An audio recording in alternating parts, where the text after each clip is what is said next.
Hi guys, magandang araw. So nakikita nyo guys, mayroon po akong pampano na isda dito. So gusto ko lang i-share sa inyo, may nabili po akong isda na pampano sa Real Canadian Store.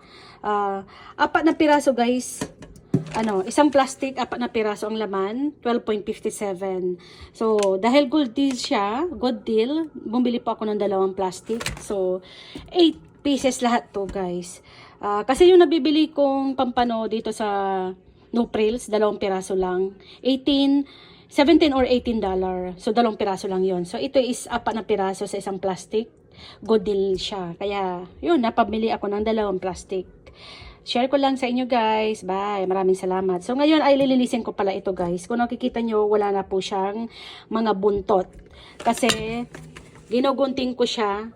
Pagkatapos ng paggugunting sa mga buntot nila, tatanggalin ko naman yung hasang. So, ayan. Yan lang po yung pinakamahirap paglilinis ng isda, magtatanggal ka ng hasang.